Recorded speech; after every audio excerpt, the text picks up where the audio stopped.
Hello दोस्तों, आज मैं शुरू करूँगा चैप्टर 17 क्लास 11 के लोकोमोशन एंड मूवमेंट के नीट के पीवाईक्यूज। क्वेश्चन नंबर 1 पे आता है, match list 1 with list 2। D 2024 का क्वेश्चन है। Fibrous joint, cartilaginous, hinge joint, ball and socket joint, adjacent vertebra, limited movement, humerus and pectoral girdle, rotational motion, skull do not allow any movement, knee help in locomotion।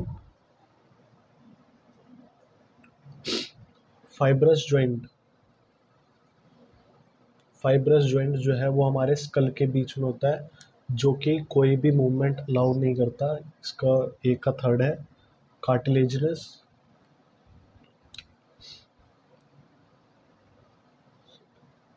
Cartilaginous जो है adjacent vertebra है, adjacent vertebra इसमें present है और limited movement होती है इसकी।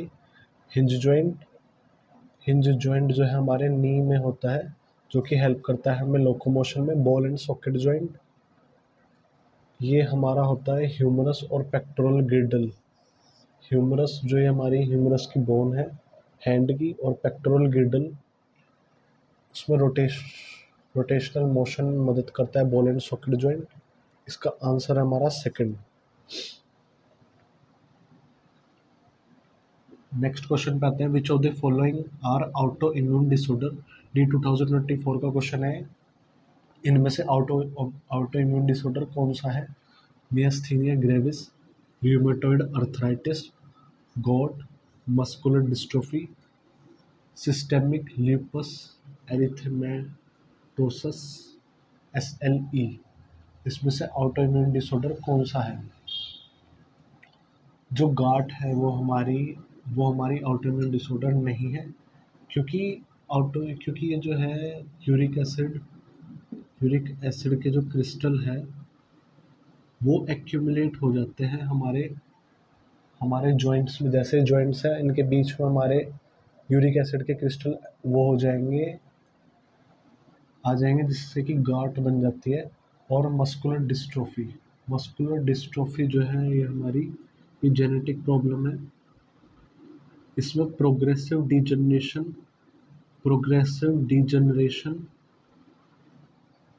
Degeneration of skeletal muscles होता है। स्केलेटल मसल्स मतलब कि जो हमारे स्केलेटल मसल्स है ये सारी, इनका जो वाइटलिटी और काम करने का जो फंक्शन है वो घटाती रहेगी ये डिसीज़। और जो हमारे ऑटोइम्यून डिसऑर्डर है वो है हमारे myasthenia gravis, rheumatoid arthritis, systemic lupus erythematosus. A, B और E, इसका ऑप्शन है हमारा फोर्थ। नेक्स्ट क्वेश्चन पे आते हैं, which of the match list 1 with list 2। ये 2023 का क्वेश्चन है। Cartilaginous joint, ball and socket joint, fibrous joint, saddle joint, between flat skull, between adjacent vertebra in vertebral column, between metacarpals of thumb, between humerus and pectoral girdle। जो ball and socket joint है वो है हमारे humerus और pectoral गिर्डल में। Fibrous joint जो है हमारे स्कल में प्रेजेंट होता है, बिटवीन फ्लैट स्कल और सैडल जॉइंट।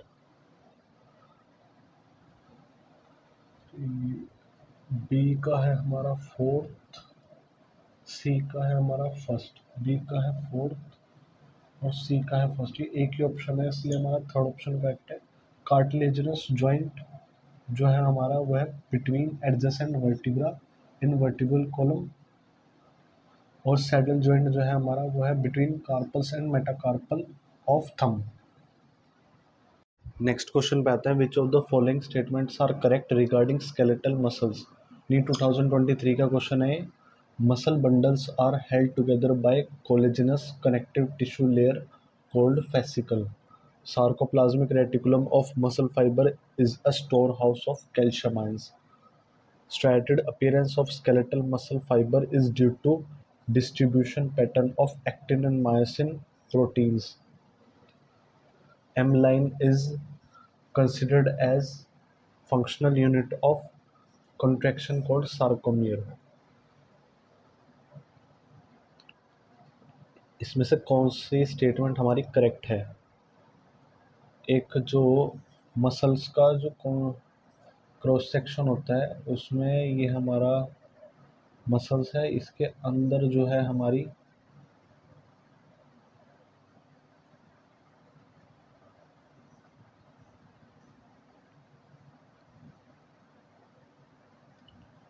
ये है हमारी, ये बाहर की लेयर है हमारी फेसिकल, ये है फेसिकल जो कि हेल्ड टुगेदर, जो कि अटैच है हमारे कोलेजिनस टिश्यू लेयर से, कोलेजिनस टिश्यू लेयर जिसको हम फेशिया कहते हैं। और इसके अंदर जो है ये हमारा है muscle fibre, muscle fibre, muscle cell. और इस मसल सेल के अंदर की जो स्पेस है उसको हम सार्कोलीमा कहेंगे, सार्कोलीमा। जैसे कि प्लाज्मा होता है ना अपने उसमें, जैसे साइटोप्लाज्म के अंदर प्लाज्मा होता है, ऐसे ही हमारा सार्कोलीमा है। प्लाज्मा मेम्ब्रेन जैसे उसके अंदर होता है, यहाँ पे सार्कोलीमा है। और ये जो सार्कोलीमा है इसके अंदर होती है हमारी, इसके अंदर होते हैं हमारे मायोफिलामेंट्स और मायोफिलामेंट्स या फिर myofibril are present having parallelly arranged filaments. जो हमारा फर्स्ट स्टेटमेंट है ये हमारा muscular bundles are held together by collagenous connective tissue layer called fascicle, नहीं, उसे फेसिकल नहीं फेशिया कहते हैं, फेशिया कहते हैं। Sarcoplasmic reticulum of muscle fibre is a storehouse of calcium ions, हाँ। Striated appearance of skeletal muscle is due to distribution pattern of actin and myosin protein, ये भी सही है। M line is considered as a functional unit of contraction called sarcomere, नहीं, M line नहीं, उसको Z line कहते हैं। Z line है फंक्शनल यूनिट हमारे कॉन्ट्रैक्शन का, इसलिए हमारा बी और सी करेक्ट है, थर्ड ऑप्शन हमारा करेक्ट है। नेक्स्ट क्वेश्चन पे आते हैं, which of the following is a correct match for disease and its symptoms, NEET 2022 का क्वेश्चन है। Muscular dystrophy an auto immune disorder causing progressive degeneration of skeletal muscles, arthritis, inflamed joints, tetany, high calcium 2 plus ion level causing rapid spasm, myasthenia gravis, genetic disorder resulting in weakening and paralysis of skeletal muscles। जो muscular dystrophy है वो हमारा auto immune disorder नहीं होती, causing progressive degeneration, ये progressive degeneration of skeletal muscles कराती है, पर ऑटो इम्यून डिसऑर्डर नहीं है, ये जेनेटिक डिसऑर्डर है, जेनेटिक डिसऑर्डर है ये। तो ये हमारा गलत हो गया। अर्थराइटिस इन्फ्लेम्ड जॉइंट्स, हाँ, अर्थराइटिस में सूज जाते हैं जो हमारे जॉइंट्स हैं बॉडी के। Tetany, high calcium 2 plus level causing rapid spasm, high नहीं लो लेवल होता है, low calcium 2 plus level causing rapid spasm. Myasthenia gravis genetic disorder है, नहीं, resulting in weakening and paralysis of skeletal muscles, हाँ, weakening और paralysis of skeletal muscles कराता है, पर जेनेटिक डिसऑर्डर नहीं है, ये ऑटो इम्यून डिसऑर्डर है, ऑटो इम्यून डिसऑर्डर है।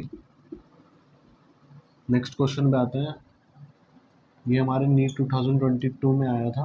Assertion osteoporosis is characterised by decreased bone mass and increased chances of fractures.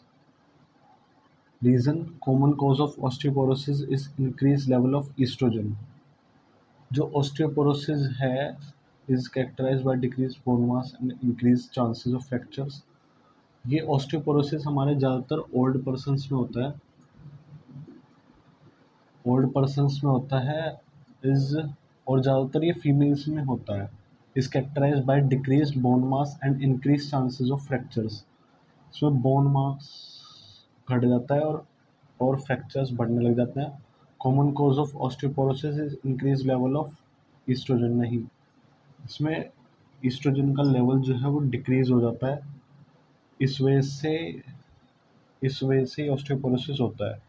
A correct है और आर हमारा इनकरेक्ट है, फोर्थ हमारा करेक्ट है। नेक्स्ट क्वेश्चन पे आता है chronic auto immune disorder affecting neuromuscular junction leading to fatigue weakening and paralysis of skeletal muscle is called as. ये 2021 का क्वेश्चन है। Muscular dystrophy, myasthenia gravis, gout, arthritis. तो जो ऑटो इम्यून डिसऑर्डर है वो हमारी है मियास्थीनिया ग्रेविस। उसमें फटीग, कमज़ोरी होती है, weakening and paralysis of skeletal muscles. जो हमारी मस्कुलर डिस्ट्रोफी है ये जेनेटिक डिसऑर्डर है, जेनेटिक डिसऑर्डर, और इसमें progressive degeneration of skeletal muscles होता है। गार्ड, ये हमारी गार्ड जो है हमारी inflammation of joints due to accumulation of uric acid. सूजन होती है, इन्फ्लेमेशन जॉइंट्स का यूरिक एसिड के एक्यूमुलेशन की वजह से। ये जॉइंट्स में जब गांठें बन जाती है, मोटा मोटा हो जाता है, वो यूरिक एसिड इकट्ठा होने लग जाता है गांठ में। अर्थराइटिस, ये हमारा इन्फ्लेम्ड जॉइंट्स है, सूजे हुए जॉइंट्स को हम अर्थराइटिस कहते हैं। नेक्स्ट क्वेश्चन में आता है during muscular contraction which of the following events अकर। 2021 का क्वेश्चन है। जब मसल कॉन्ट्रैक्ट करेगी तो कौन सा इवेंट अकर होगा। H zone disappears, A bands widens, I band reduces in width, myosin hydrolyzes ATP, releasing ADP and PI, Z line attached to actins are pulled inwards।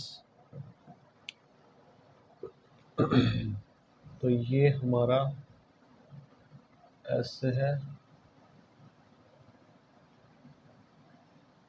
ये हमारा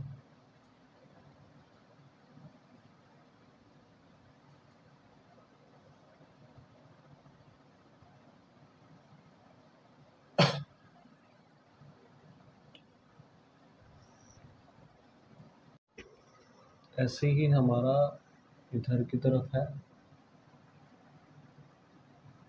ये इसको हम कहेंगे आई बैंड, और ये जो स्पेस है ये पूरी, इसको हम कहेंगे एच बैंड।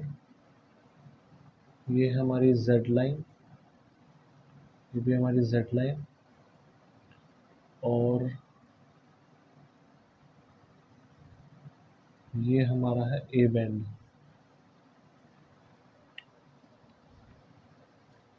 दो जेड लाइन के बीच में जो है ये हमारा सार्कोमियर होता है, जो कि यूनिट है मसल्स की। और एच जोन डिसअपियर्स, तो जब मसल कॉन्ट्रैक्ट होगा तो एच जोन डिसअपियर्स, ये जो जोन है ये डिसअपियर हो जाएंगे क्योंकि ये दोनों पास आ जाएंगे, तो ये डिसअपियर्स हो जाएगा। ए बैंड वाइडन्स नहीं, ए बैंड जो है वैसा का वैसे ही रहेगा क्योंकि ये हमारा ऐसे ही है, ऐसे ही रहेगा ये। I band reduces in width, जो आई बैंड है हमारा वो रिड्यूस हो जाएगा विड्थ में। हाँ, ये भी सही है। Myosin hydrolyse ATP, release ADP and Pi. हाँ, Z line attach to actins are pulled inwards, choose the correct answer. इसमें बी गलत है और सारे सही हैं, इसका आंसर हमारा फोर्थ है। नेक्स्ट क्वेश्चन पे आते हैं मैच लिस्ट 1 विद लिस्ट 2। ये 2021 का क्वेश्चन है। Scapula, cranium, sternum, vertebral column, cartilaginous joint, flat bone, fibrous joint, triangular flat bone. जो हमारा क्रेनियम है, जो हमारा सर की जो ऊपर की कवरिंग है, इसको क्रेनियम कहते हैं। ये हमारा फाइब्रस जॉइंट से अटैच है, फाइब्रस जॉइंट जिसमें कि नो मूवमेंट, कोई मूवमेंट नहीं होती इन जॉइंट्स में। स्टर्नम, स्टर्नम जो है हमारी वो फ्लैट बोन है, जो कि हमारे थोरेक्स से लेके यहाँ तक जा रही है एब्डोमेन तक। वर्टिब्रल कॉलम, वर्टिब्रल कॉलम में जो है कार्टिलेजिनस जॉइंट्स है और बहुत ही कम मूवमेंट होती है, पर होती है थोड़ी सी मूवमेंट। स्कैपुला जो है वो हमारा ट्राइंगुलर फ्लैट बोन, जो कि हमारा पीछे की तरफ प्रेजेंट है स्कैपुला डोर्सल साइड पे, और ये सेकंड टू सेवंथ रिब के बीच में प्रेजेंट है। तो इसका आंसर हो गया, ए का हमारा फोर्थ है, बी का थर्ड है, सी का सेकंड, डी का फर्स्ट। थर्ड ऑप्शन हमारा करेक्ट है। नेक्स्ट क्वेश्चन में आते हैं, मैच द फॉलोइंग। नीट 2020 का क्वेश्चन है। Floating ribs, acromion, scapula, glenoid cavity, located between second and seventh rib, head of the humerus, clavicle, do not connect with the sternum। जो floating ribs है वो sternum से attach नहीं होते, floating ribs. और scapula जो है, स्कैपुला वो हमारे कनेक्ट लोकेटेड है सेकंड से सेवन्थ रिब्स में। एक्रोमियन, एक्रोमियन जो है वो स्कैपुला पे प्रेजेंट है, जो कि क्लेविकल से अटैच होती है, जिससे कि वो एक्रोमियो क्लेविकुलर जॉइंट बनाता है, जो कि मदद करता है हमारी बॉडी को जब हम एक्सरसाइज करते हैं। ग्लिनोइड कैविटी, ग्लिनोइड कैविटी जो है हेड ऑफ ह्यूमरस में प्रेजेंट है। Glenoid cavity head of humerus, जो हमारा हैंड है ये ह्यूमरस बोन है और इसके ऊपर प्रेजेंट है हमारा glenoid cavity. Floating ribs do not connect with the sternum. First का है फोर्थ, ए का है फोर्थ, बी का है three. Scapula,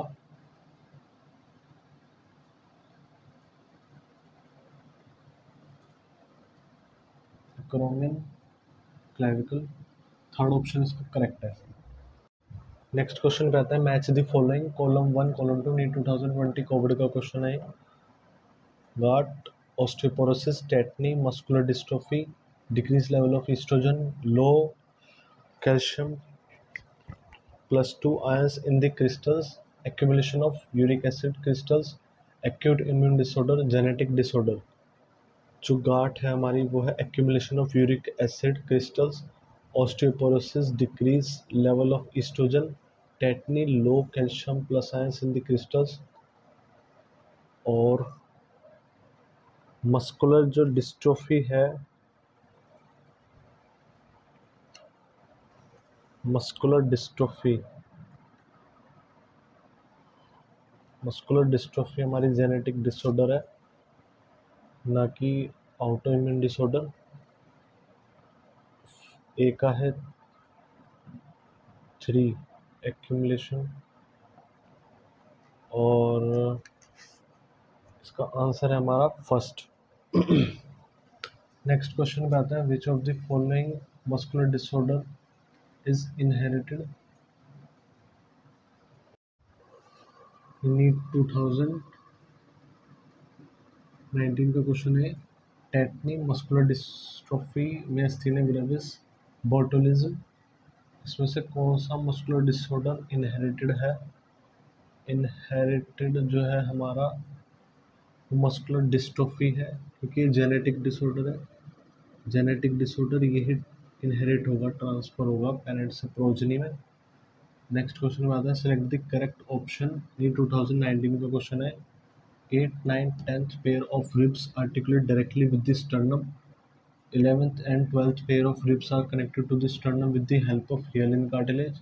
Each rib is a flat, thin bone, and all the ribs are connected dorsally to the thoracic vertebra and ventrally to the sternum. There are 7 pairs of vertebrosternal, 3 pairs of vertebrochondral and 2 pairs of vertebral ribs।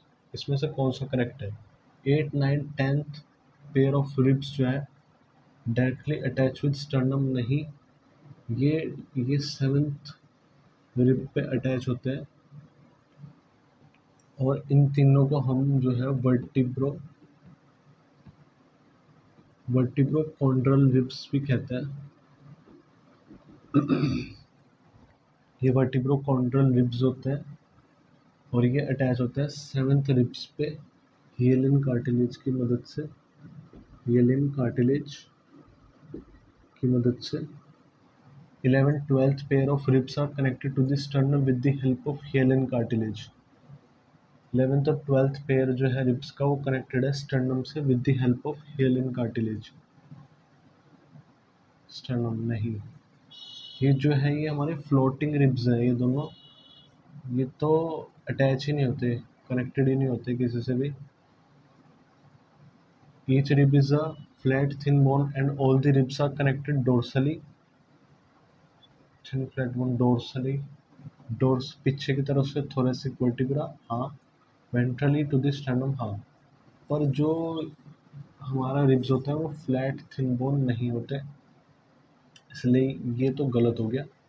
There are 7 pair of vertebrosternal, 3 pairs of vertebrochondral and 2 pairs of vertebral ribs. हाँ ये सही, ये option सही है। ये NEET 2019 का question था। और जो हमारे देयर आर 7 पेयर्स, 1 से लेके 7 तक जो है हमारे वर्टिब्रोस्टर्नल है और वर्टिब्रोकॉन्ड्रल जो है हमारे वहाँ 8 9 और 10 रिब्स। और जो वर्टिब्रल रिब्स हैं ये फ्लोटिंग रिब्स, इन्हें फ्लोटिंग रिब्स भी कहते हैं। और ये 11th और 12th रिब्स होती हैं ये। And thank you for watching. और अगर आप अपने आप पे पूरा विश्वास रखोगे तो आप कुछ भी कर सकते हो, कुछ भी इम्पॉसिबल नहीं है, एवरीथिंग इज़ पॉसिबल।